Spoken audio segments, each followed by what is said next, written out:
नमस्कार, मैं हूं आपके साथ अलीम अतर। जोहार। झारखंड की शुरुआत बड़ी खबर से करेंगे। देवघर पुलिस को साइबर अपराधियों के खिलाफ अब तक की सबसे बड़ी सफलता मिली है।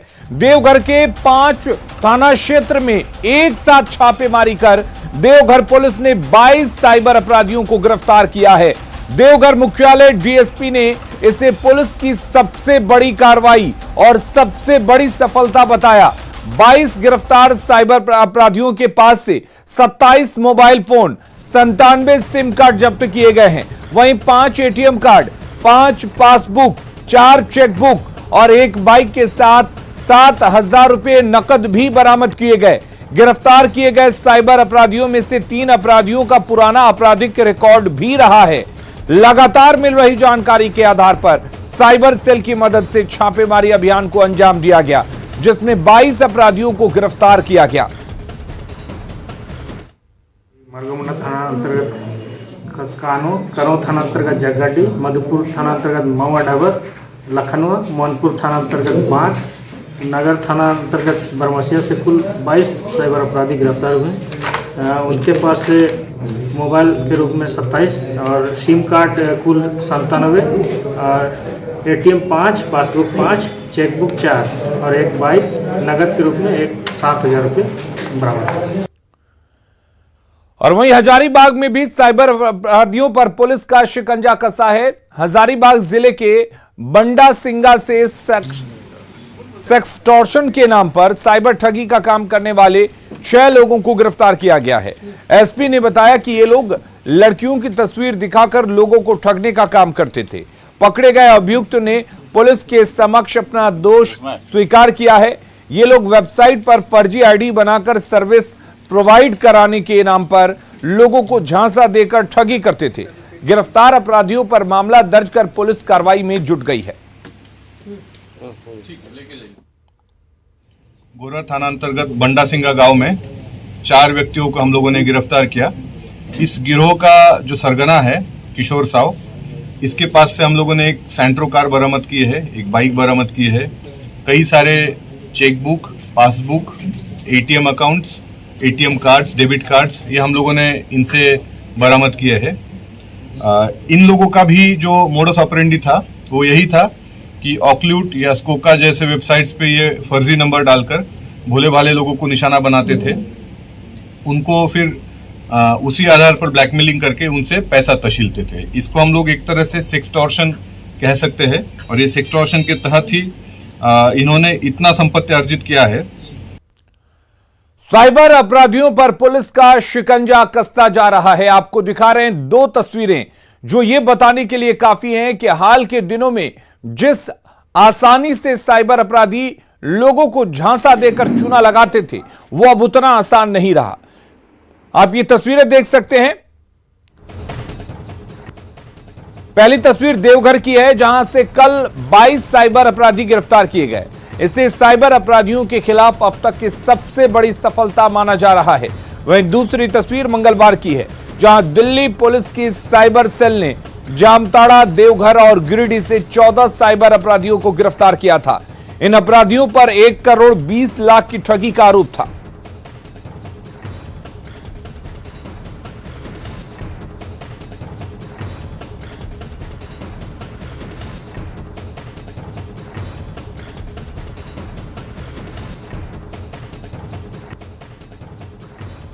और हमारे साथ ओम प्रकाश जुड़े हुए हैं। ओम प्रकाश, जिस तरीके से अभी फिलहाल हजारीबाग की बात कर लें, देवघर की बात कर लें, उससे पहले जामताड़ा से भी गिरफ्तार किए गए दिल्ली साइबर सेल के पुलिस ने आकर यहां पर गिरफ्तारी की थी। क्या माना जाए कि झारखंड जो साइबर अपराध का गढ़ बनता जा रहा है, अब वहां शिकंजा कसना शुरू हो गया है? जी, जाहिर तौर पर अलीम, लगातार इसमें पुलिस को कामयाबियां मिल रही हैं और लगातार इन इलाकों से साइबर अपराधियों की गिरफ्तारियां भी की जा रही हैं। लेकिन आपको ये भी बताना चाहेंगे कि साइबर अपराधियों की गिरफ्तारी से ही तमाम चीज़ों का सॉल्यूशन या हल कहा जाए तो वो नहीं हो सकता है। लोगों को भी जागरूक होना होगा। ताकि वो इन लोगों के झांसे में ना आए, उनके साथ ठगी के शिकार ना होना पड़े। वहीं आपको बता दें कि हाल के दिनों में लगातार, पिछले वर्ष की भी बात की जाए तो 1100 से ऊपर साइबर अपराधियों की गिरफ्तारी झारखंड से हुई थी और पुलिस को बड़ी कामयाबी हासिल हुई। लेकिन इसके साथ ही आपको ये भी बताना चाहेंगे कि अपराध, जो साइबर अपराध का ग्राफ है वो भी लगातार बढ़ता जा रहा है और जो अपराधी हैं वो लोगों को ट्रेनिंग दे रहे हैं, नए युवाओं को ट्रेनिंग दे रहे हैं और उन्हें अपने साथ जोड़ रहे हैं। तो कहा जाए तो लगातार साइबर अपराधियों की संख्या में भी इजाफा हो रहा है, जिस वजह से कुछ अपराधी जो है पुलिस के हत्थे तो चढ़ रहे हैं। हालांकि कई अपराधी जो हैं वो पुलिस के गिरफ्त से अभी भी दूर है, लेकिन हाल के दिनों में जो कार्रवाई हुई है उससे पुलिस उत्साहित जरूर है। लेकिन साफ तौर से उनका कहना है कि आने वाले दिनों में इस तरह की कार्रवाइयां होंगी और साइबर अपराधियों पर पूरी तरह से नकेल कसी जाएगी। पिछले दिनों ईडी से भी कहा जाए तो 9 साइबर अपराधियों का लिस्ट जो है वो साझा किया गया है ताकि उन पर कार्रवाई की जा सके। उनके द्वारा जो अकूत संपत्ति इकट्ठा की गई है उस संपत्तियों को भी सीज किया जाए। तो तमाम चीजों पर पुलिस जो है वो साझा प्रयास कर रही है। वहीं दूसरे स्टेट से भी लगातार समन्वय बनाने के लिए ऑनलाइन तरीकों से जुड़ी हुई है। दूसरे स्टेट की पुलिस से जो भी मदद दूसरे स्टेट को पुलिस को चाहिए वो झारखंड पुलिस उन्हें मुहैया करा रही है, सिर्फ ऑनलाइन के द्वारा ही। वहीं दूसरी तरफ अगर बात की जाए तो ईडी या फिर दूसरी एजेंसियां जो हैं उनसे भी संपर्क साधकर साइबर अपराधियों पर नकेल कसी जा रही है। तो साफ तौर से पुलिस की मंशा है कि साइबर के गढ़ को खत्म करना है। जो झारखंड के माथे पर एक कलंक लगा हुआ है उस कलंक को धोना है। तो इस मुहिम में ये कदम देखा जा सकता है, लेकिन अभी और भी कवायद करने की जरूरत है ताकि इन साइबर अपराधियों पर पूरी तरह से नकेल लग पाए। ओम प्रकाश, सवाल ये भी है कि पहले आमतौर पर जामताड़ा का नाम आता था साइबर अपराधियों के गढ़ के लिए, लेकिन अगर बात किया जाए तो अब गिरिडीह, देवघर, उसके अलावा हजारीबाग से भी साइबर अपराधी बड़े पैमाने पर गिरफ्तार किए जा रहे हैं। तो क्या माना जाए कि यह जाल जो था वो फैलता जा रहा है, भले ही गिरफ्तारी हो रही है?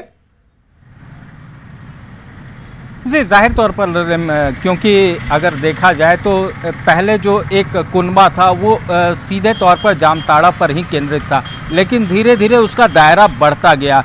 धनबाद भी इसमें एक है, हजारीबाग तो है ही, गिरिडीह है, देवघर है। तो ये नए स्पॉट्स जो हैं वो तैयार हो चुके हैं और इनकी वजह है जो जामताड़ा से जो ट्रेंड हुए साइबर अपराधी हैं वो दूसरी जगह पर युवाओं को ट्रेंड कर रहे हैं, उन्हें क्लासेस मुहैया कराई जा रही है ताकि वो इस साइबर अपराध की दुनिया में आ सके और इसके लिए वो पैसे भी लेते हैं और कमीशन पर उन्हें काम भी देते हैं। तो तमाम एंगल्स हैं जिन पर काम करने की ज़रूरत है। युवा जो है वो भटके नहीं, मुख्य धारा से भटक कर साइबर अपराध की दुनिया में न जाए, इसे पर भी ध्यान देने की ज़रूरत है। क्योंकि पिछले दिनों कई युवा जो हैं, अगर देखा जाए तो कॉल सेंटर्स में उन्हें काम देने के बहाने भी बुलाया गया था और उन्हें फिर साइबर के जाल में फंसा दिया गया। तो ऐसे कई लोग हैं जिनका इस्तेमाल जो है वो साइबर अपराधी अपने हिसाब से कर रहे हैं, काम देने के नाम पर हो या फिर उन्हें ट्रेनिंग देकर साइबर की दुनिया में, अपराध की दुनिया में उन्हें शामिल करने की बात हो। तो इन सभी मुद्दों पर पुलिस हो या फिर सरकार हो, उसे ध्यान देना होगा, क्योंकि बेरोजगारी जो है वो सबसे बड़ी वजह है अपराध की। जी अली। चलिए ओम प्रकाश, बहुत बहुत शुक्रिया आपका तमाम जानकारी देने के लिए। अगली खबर का रुख करते हैं। नियुक्ति नहीं होने से नाराज झारखंड पात्रता परीक्षा पास अभ्यर्थियों का आक्रोश चरम पर है। शिक्षा मंत्री जगन्नाथ महतो से नहीं मिलने से नाराज अभ्यर्थियों ने जमकर हंगामा किया और शिक्षा मंत्री के आवास के सामने जमकर प्रदर्शन किया। साथ ही यह भी चेतावनी दे डाली कि अगर 1 माह के अंदर उनकी नियुक्ति नहीं की गई तो मुख्यमंत्री आवास पर अपने सर्टिफिकेट को आग के हवाले कर देंगे। अभ्यर्थियों ने पूछा कि एचआरडी ने साफ तौर पर कहा है कि एक बार कोई भी अभ्यर्थी टीईटी उत्तीर्ण होता है तो वो आजीवन शिक्षक पात्रता के लिए होता है और उसकी टीईटी परीक्षा परिणाम हमेशा के लिए मान्य होगी।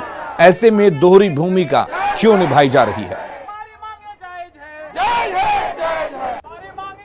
16 टेट पास किए हैं, 2 बार टेट हुआ, 2013, 2016। 2013 वालों की काउंसलिंग के थ्रू बहाली हो गई।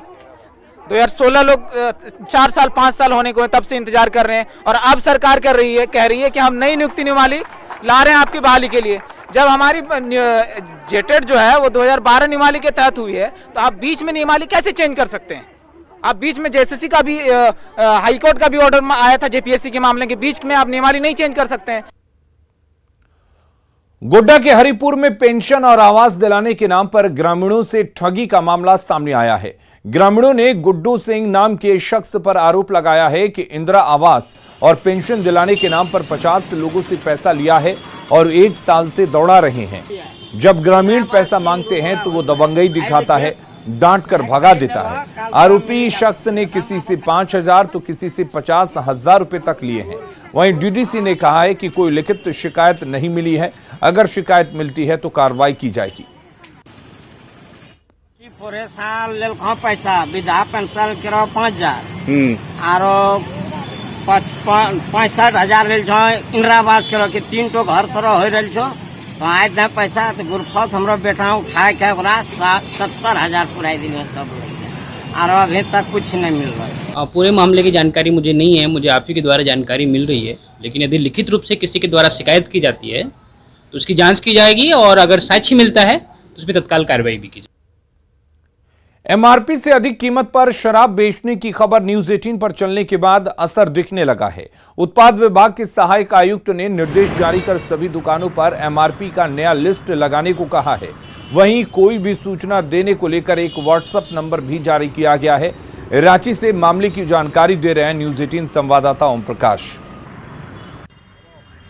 राजधानी रांची सहित प्रदेश भर के कई शराब दुकानों से लगातार शिकायतें मिल रही थी कि वो एमआरपी से ज़्यादा कीमतों पर शराब की बिक्री कर रहे हैं और ऐसी ही जानकारी न्यूज़ 18 पर भी दिखाई गई थी। और प्रमुखता से यह खबर चलने के बाद सरकार के द्वारा एक बड़ा स्टेप उठाया गया है और साफ तौर से जो उत्पाद विभाग के आयुक्त हैं उनके द्वारा एक निर्देश जारी किया गया है कि सभी जो सरकारी जो शराब दुकान है, विदेशी शराब दुकान हो या फिर देशी शराब दुकान, वो अपने दुकान पर कीमतों का रेट टैग लगाएंगे। तो वहीं व्हाट्सएप नंबर भी, कोई भी अगर गुप्त सूचना किसी को देनी हो तो वो व्हाट्सएप नंबर भी अपने दुकान पर ज़रूर लगाएंगे। और इसकी जो आपको हम तस्वीरों के माध्यम से भी दिखाने की कोशिश करते हैं कि रेट टैग लगना भी शुरू हो चला है। कई दुकानों में रेट टैग भी लगे हुए हैं और ताकि ग्राहकों को जो है वो गलत रेट न देना पड़े, कीमतों में ज़्यादा उन्हें जो एमआरपी से ज़्यादा कीमतें हैं वो न देनी पड़े।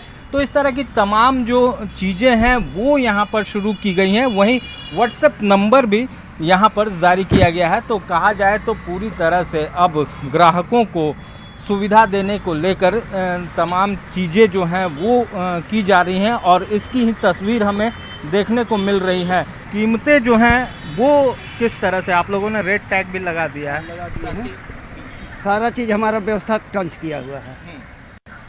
व्हाट्सएप नंबर भी जारी किया गया है, सब ऊपर में है, ऊपर में लिखा हुआ। तो साफ तौर से जो निर्देश आए हैं विभाग के द्वारा उसका अनुपालन दुकानों में किया जाने लगा है और अब लोगों को ज़्यादा कीमतें देने की ज़रूरत नहीं है और इस तरह की सुविधाएं जो हैं वो अब विभाग के द्वारा जारी की गई दिशा निर्देश का अनुपालन सभी दुकानों में देखने को मिल रहा है। कैमरामैन संजीव तिवारी के साथ ओम प्रकाश, न्यूज़ 18 रांची। दुमका में युवा वर्ग तेजी से नशे की गिरफ्त में आते जा रहे हैं। दवा की दुकानों के साथ ही दूसरी दुकानों में भी कफ सिरप के साथ नींद की गोलियां बेची जा रही हैं, जबकि ऐसी दवाएं बिना प्रिस्क्रिप्शन के नहीं बेची जा सकती हैं। गुप्त सूचना के आधार पर बस स्टैंड के पास एक बाइक से ले जाई जा रही कफ सिरप की 288 बोतल जब्त की गई। बाइक सवार पुलिस को चकमा देकर फरार हो गए। वहीं पूरे मामले में पुलिस ने महुआ नागल के प्रभात मेडिकल स्टोर के मालिक के खिलाफ मामला दर्ज कर लिया है। इधर पूरे मामले में पुलिस की चुस्ती पर भी गंभीर सवाल उठ रहे हैं। साइकिल पर एक युवक को 2 पेटी लेकर जाते देखा गया। जब रोका गया तो वो लड़का मोटरसाइकिल छोड़कर भाग गया। जब वो मोटरसाइकिल खोजा गया तो देखते हैं उसमें ऑनरेक्स 100 ml का कफ सिरप 2 पेटी में करीब उसको छानबीन किया गया तो 288 पीस निकला। उसको जब्त करके थाना ला गया तथा इसकी सूचना ड्रग इंस्पेक्टर को दी गई।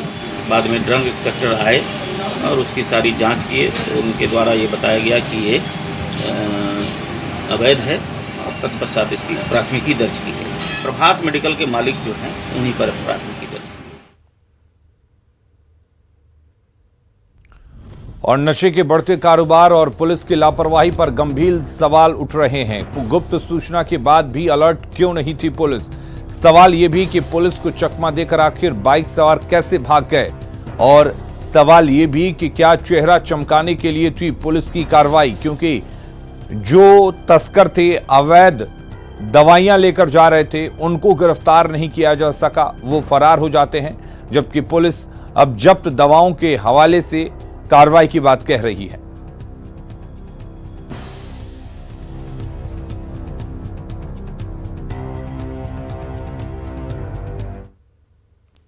कोरोना के खिलाफ लड़ाई में सफाई कर्मी पूरी जिम्मेदारी के साथ अपना फर्ज निभा रहे हैं। कोरोना के खतरों के बीच अपने कर्तव्य का निर्वहन करने वाले इन वॉरियर्स की जितनी तारीफ की जाए कम है। उनकी इसी ईमानदारी को देखते हुए पूरे देश में सफाई कर्मियों के टीकाकरण के लिए विशेष व्यवस्था की जा रही है। धनबाद में भी इनके वैक्सीनेशन के लिए विशेष व्यवस्था की गई।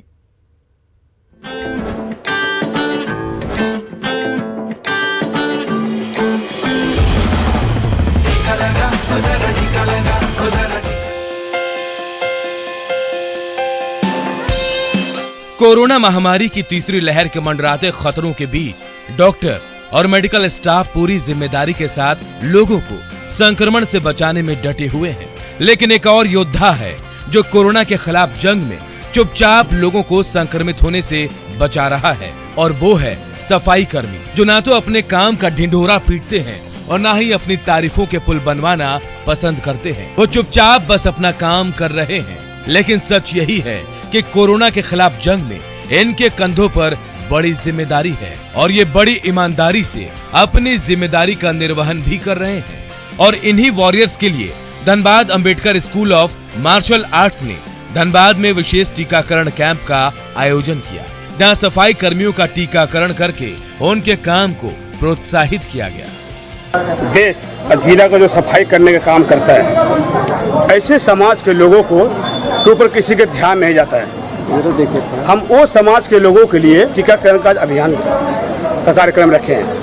Dhanbad Ambedkar school of martial arts की तरफ से आयोजित किए गए इस विशेष टीकाकरण अभियान में प्रेम नगर और जगजीवन नगर के रहने वाले सैकड़ों सफाई कर्मियों को कोरोना का टीका लगाया गया। इस दौरान कार्यक्रम में मुख्य रूप से शामिल जमशेद पूर्वी के विधायक और पूर्व मंत्री सरयू राय ने लोगों को संदेश देते हुए कहा कि कोरोना महामारी से बचने का एकमात्र प्रभावी तरीका वैक्सीन ही है, जिसे समय से लेने में ही समझदारी है। इस तरह का जो प्रयास है, इसको प्रोत्साहन देने से और भी लोगों में ऐसा जज्बा होता है कि हम भी लोगों को पहुंचाएं केंद्र तक और टीका लगवाएं, क्योंकि कोरोना से बचाव का भी एकमात्र तरीका ये कि हम सभी टीका लगाएं। जिस कूड़े को लोग छूने में भी नाक भौं सिकोड़ते हैं, उस गंदगी को साफ करने की जिम्मेदारी उठाने वाले सफाई कर्मियों का बेशक समाज कर्जदार है, और निश्चित तौर पर उनके लिए ऐसे आयोजन करना समाज की एक अहम जिम्मेदारी है। Bureau report, news 18 network.